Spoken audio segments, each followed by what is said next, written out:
Hello and welcome to our Nigerian viewers and viewers across the world. This is Galaxy TV News. Let's check out what's in the pipeline for you at this time. Chief Justice of Nigeria, Justice Tanko Muhammad, summons chief judges of 6 states over conflicting decisions.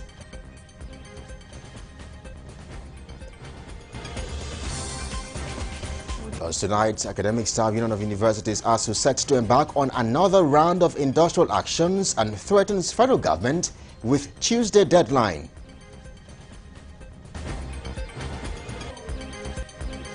Outside Nigeria, several rockets fired at Kabul's international airport a day before the deadline for U.S. troops to pull out of Afghanistan ends. We have details in just a moment.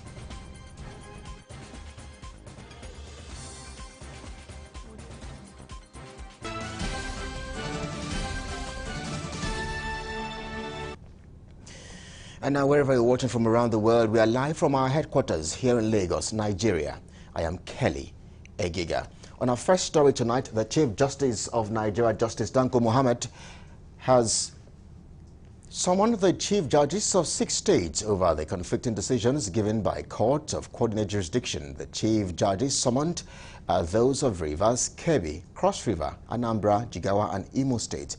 The summons sent to the chief judges read that it had become expedient for the invite to the judges for a detailed briefing on the development, which is even more compelling having regard to earlier NJC warnings to judicial officers on the need to be circumspect in granting ex parte applications. However, there has been no information on the date the summoned judges will meet with the Chief Justice of Nigeria. Let's stay with court matters for a moment, as an Oyo State High Court has rejected the move by the Attorney General of the Federation and Minister of Justice Abubakar Malami to vacate the interim order granted to Yoruba activist Sunday Igboho. Malami, through his counsel Simeon Enoch, at the hearing of the case instituted by the Yoruba activist on Monday, informed the court of an application seeking the leave of the courts to vacate the order. Correspondent Kunlojo reports that the presiding judge, Justice Oladiro Akintola, said granting the application would render all actions taken so far on the matter invalid. All attempts to get the reactions of counsel to the Attorney General and Minister of Justice Simon Enoch and counsel to the Department of State Services DSS to the proceedings failed as they hurriedly left the court. The counsel to the Yoruba activist Yomi Aliu San accused the Attorney General of playing pranks. We expect it. I don't see them responding to any process, but it is presumed in law that when you are served, certain days must be given to you to look at what is served on you and whether there is possibility of your response or not. The court will give you what is due to you, and that is 5 days, which they have been given. He also accused the Department of State Security Services of tampering with the judgment of an Abuja court which ordered the release of the aid to Yoruba activists. Not here concerned with what is happening here. We are mostly concerned with what is happening in Abuja, when a court of law ordered that 12 people should be released, and the DSS is sitting on that judgment. I think I made a press release, and I reminded the leader of DSS that he should learn from Magu that if you think you are in authority today, tomorrow you may find yourself in the same trap you made for your enemy. And now let's shift our focus away from court matters. It has been less than a year since the Academic Staff Union of Universities embarked on strike. With most of their demands unmet, the union has threatened to embark on a fresh strike. But what plans does the union have if the federal government fails to keep to their own part of the agreement? Galaxy's Valerie Choma tells us in this report. The Association of Resident Doctors have been on strike for almost a month, and now the Academic Staff Union of Universities have threatened to follow suit if the federal government does not meet their demands. The Academic Staff Union of Universities has given the federal government till Tuesday, 31st of August to reach out or it will activate the procedure of embarking on strike. Worried by the gross underfunding of Nigerian universities, the chairman of ASUU UNILAG chapter, Dr. Dele Ashiru, says the federal government is only making a mockery of the citadels of knowledge. He added that ASUU is ready to embark on another round of industrial action if the federal government fails to implement the agreement signed with the union, adding that lecturers are being owed salaries. We are being owed arrears of earned academic allowances amounting to several months. As part of the memorandum of action, government promised to release in 4 tranches the earned academic allowances. The last one was due in May this year. Between May and now, government has not, paid us our arrears of allowances. Every society that wants progress must take seriously the education of its citizens. ASUU says the federal government does not prioritize the education of its young citizens, and that is why the union has a number of demands that have not been met by them. According to Ashiru, the federal government and ASUU signed an agreement aimed at resolving some of the demands of ASUU, a development that led to the suspension of the strike on the 24th of December 2020. However, ASUU is now saying that nothing has been implemented, adding that the union is ready to embark on another round of industrial action if the federal government fails to implement the agreement signed with them. Since government said it's going to meet us at the end of the month, and tomorrow, if I'm not mistaken, is 31st of August. So if by midnight tomorrow, government is still for dragging about committing to what it had freely signed, freely agreed, our union may have no choice but to meet at an emergency National Executive Council meeting and take further decisions as appropriate. Would the government reach out to ASUU and prevent this looming strike? Only time will tell. Valerie Chioma, Galaxy TV News, Lagos. And let's stay with industrial actions for a moment.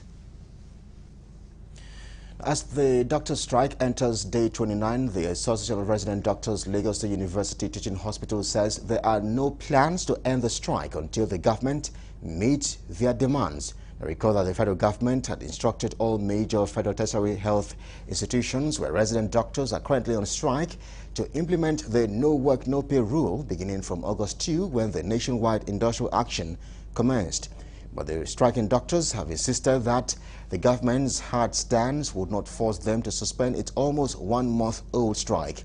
Speaking to Galaxy's Valerie Chioma, the General Secretary of ARD LASUTH, Dr. Salmon Abib says the government is yet to meet up with their demands and therefore it would be inappropriate to threaten them with a no work, no pay policy. People have worked and you didn't pay them and you are still saying no work, no pay. So if there is no work, no pay, so what of there is work, no pay?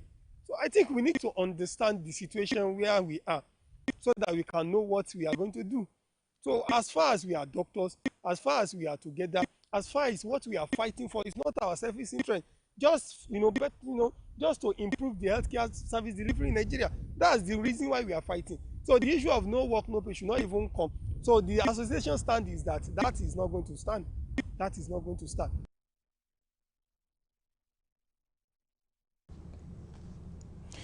All right, let's stay with that particular story and get some perspective tonight as Dr. Ayotunde Fasunla joins us live on the news. He's the chairman, NMA Oyo State Chapter, joins us live via Zoom. Thank you so much, Doctor.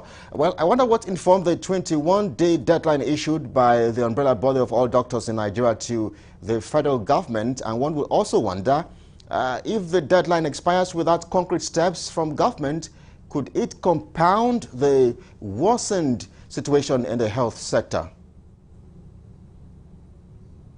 Thank you very much for having me this evening. We doctors in Nigeria, under the umbrella of Nigeria Medical Association, we had our emergency, we had our NEC meeting in Edo State, Benin City precisely, last week, and that is where we met, and then we arrived at this decision. Before now, the resident doctors have issued out ultimatum to the federal government based on the agreement that they reached with the federal government, which the federal government signed, but federal government refused to honor the agreement. And what are the things on this agreement? But before I go to that, I want to know that every doctor, medical doctor working in Nigeria, we love our job, and we love our patients and want to see all our patients become satisfied with the treatment that we offer to them. So for what people are saying that the effect of strike on the populace who are sick, I think we have to put that one on one side. But concerning the question that you are talking about, yes, the NAD has been on strike for about 29 days now. NAD actually is an affiliate of Nigeria Medical Association. And in addition to that, there are other demands from other affiliates of Nigeria Medical Association, vis-a-vis the MDCAN and the MEPSABAM, which also they have made some demand to the federal government, and the federal government has signed an agreement with them, which federal government up to now have refused to honor the agreement which they signed. Going back to the NAD strike, which we are in presently, the agreement expired and then they were notified again, but federal government was not doing anything about it, and that's why the NAD went on strike. And NMA have been interfacing in all of this by meeting with the ministers, concerned ministry, and the Minister of Health, Minister of Labor, and some other health officials in the ministry, in order to curb what we can call the cause of this problem. But it seems that there has not been any fruitful product from this agreement. That's why the NAD went on strike. And when we review what is on ground presently, with what agreement federal government has already made, even with MDCAN. MDCAN actually is the medical doctors, the consultant in Nigeria, and they also have issues that they have tabled with the federal government, which the federal government has refused to listen to. They also issued 21 days ultimatum that has expired, and they also review in their own meeting, and they gave another 21 days ultimatum. Being affiliate of NMA, and when we came together at our NEC meeting in Benin City in Edo State, we felt that federal government has not been fair to all these our doctors, and that is why we have, at the level of Nigeria Medical Association, issued this 21 days notice to the federal government that if they do not resolve all the issues raised by the NAD, MDCAN, as well as MEPSABAM, that NMA we call and give emergency NEC meeting, and then from that meeting we might then issue a strike action, and that is why we have issued the 21 days ultimatum. As you know that we need to notify government, give them time to look at the agreement again and begin to make sure that they honor all the agreement. Because, for example, let me just pick on one of them. Many of our doctors for almost 4, 5, 6 months, they have not been paid salary. What do you expect them to eat? How do you expect them to be able to feed their family? How do you expect such people to be happy doing the work that they love to do? We need to look inward and then begin to talk to ourselves and tell ourselves the truth. These are all, in addition to that, federal government has told the NAD our members that they were going to be giving them resident training fund, which they actually started and they stopped for no reason, and there was no explanation on it, and the agreement was that all right, so yes, Dr. Ayotunde, I mean, I hate to break your flow of thought, but all of the reasons the doctors have mentioned for embarking on this strike, eventually if that goes ahead as planned, are the doctors justified if they go ahead with the whole leaving the shores of Nigeria to other parts of the country, as we've seen very recently? Well, I would say that anyone is free to work anywhere he wants to work. Anyone is free to live anywhere he wants to live, in as much as when the person is going to, you meet the demands and the needs of the place. you agree with me that most doctors in Nigeria presently are not happy. As I mentioned the other time, it's one of the reasons why NLD is on strike.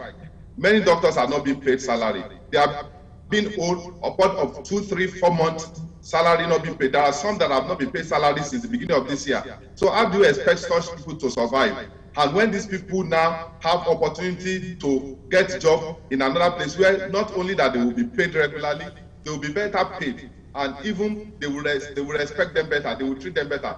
They will rather prefer to go to the place and go and work. I think that's why they are working. We might. All right.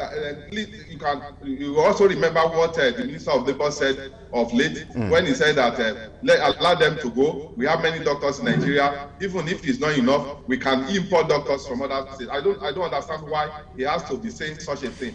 In Nigeria, as of today, it is expected that, according to WHO, that one doctor should treat or manage 600 to 700 people. But in Nigeria, as at 3 or 4 years ago by statistics, we have one doctor to about 4,000. Now that we are having most of our doctors emigrating out of Nigeria in thousands almost every day now, I tell you the ratio is abysmal. So I think the ripple effect on the community, especially with regards to who takes care of the sick in Nigeria, will soon be felt. Dr. Ayotunde, indeed, I wish we had more time, but we have to let you go now. Dr. Ayotunde Fasunda, I would like to thank you most kindly for your insights on the news tonight. Chairman, NMA in Oyo State.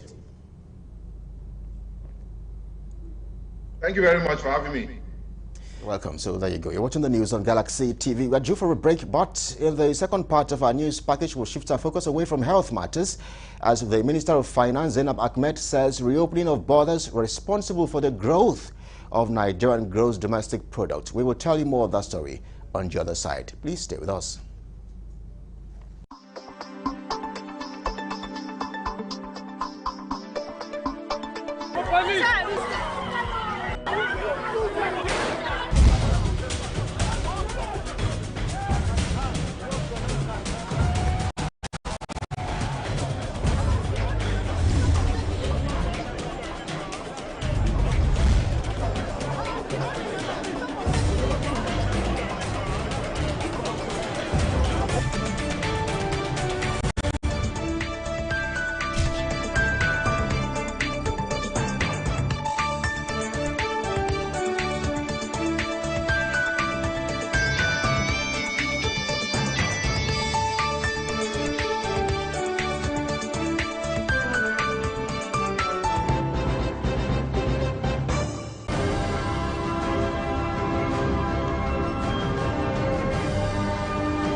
You're welcome back. You're watching the news on Galaxy TV. Now, for more updates and latest news, visit our website at www.galaxytvonline.com or subscribe to our YouTube channel at youtube.com/Galaxy TV Nigeria.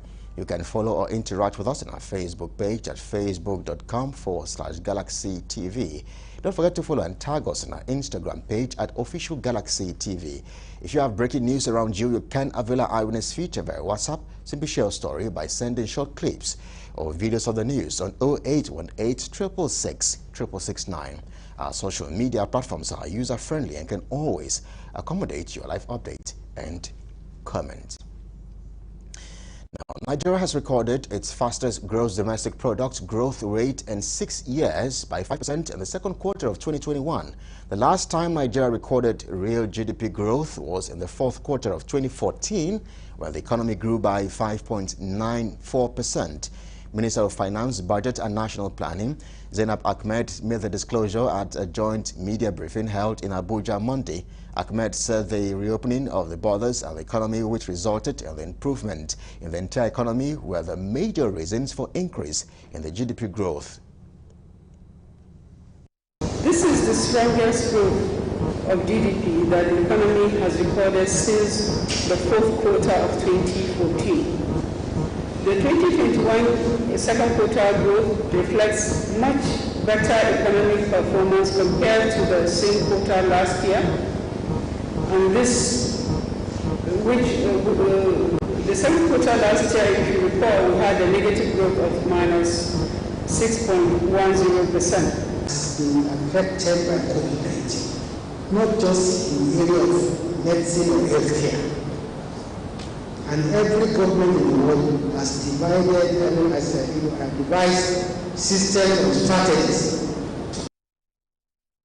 Also speaking, Statistician General of the National Bureau of Statistics, Simon Harry, referred that 42 out of 46 sectors of the economy expanded, thereby contributing tremendously to the growth of the GDP. All that is happening now, and from the improvement in the funding of government business, I think there is hope that the third quarter of this year certainly is going to record a very tremendous improvement. Nigeria had almost 5 quarters of negative GDP growth. Then we went into a recession in 2016. Thereafter, we've had 17 quarters of positive GDP growth until the pandemic came in.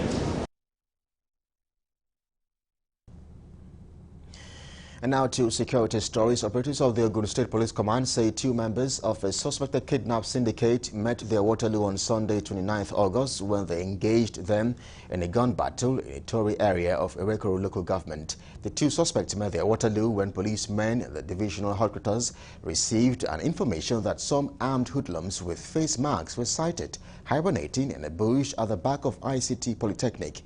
The police public relations officer, Bimbola Yemi, explained that bearing the fact that many suspected kidnappers had been traced to the same forest, the anti-robbery team of the division was quickly dispatched to fish out the hoodlums. He said when the bandits sighted the policemen, the gang opened fire on them, and the policemen engaged them in a gun battle, which lasted for about 40 minutes. The PPRO also added that at the end of the encounter, varying degrees.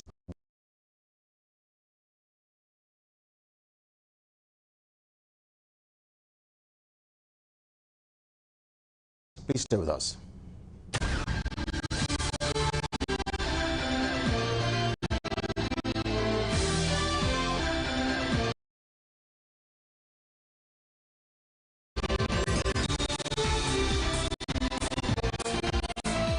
Welcome to news from the international scene. Several rockets have been fired at Kabul International Airport a day before the deadline for the U.S. troops to pull out of Afghanistan ends. The White House, which confirmed the attack, said the evacuation operations at the airport were not interrupted, adding that U.S. President Joe Biden was briefed about the latest rocket attack on Monday morning aimed at the Hamid Karzai Airport in Kabul. A U.S. official told newsmen that some of the rockets were intercepted by a missile defense system. The ISIL-ISIS armed group claimed responsibility for the attack. The group's Nashr News said on its Telegram channel, adding that 6 Katyusha rockets were fired at the airport. The attack comes a day after the U.S. forces launched second drone attack in Afghanistan after Tuesday's suicide bombing at the airport that left nearly 200 people dead. At least 20 U.S. troops were also among those killed. The U.S. said it had wanted to take out suicide bombers in the latest drone attack in Kabul, but media reports say several children were killed in the incident that destroyed a car laden with explosives.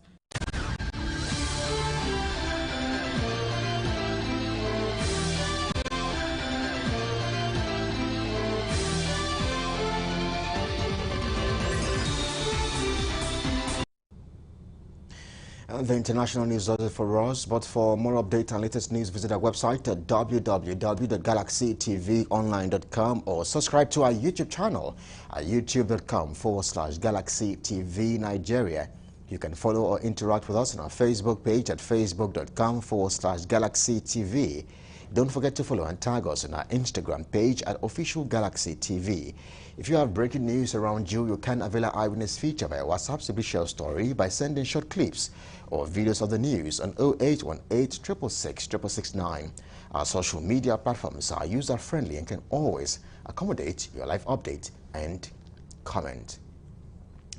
And that's your Galaxy TV News at this time. On behalf of the production team and everyone here, thank you so much for your company. We urge you to please keep safe. I am Kelly Egiga. But our newsroom returns at 9 p.m. with our primetime news. Good evening.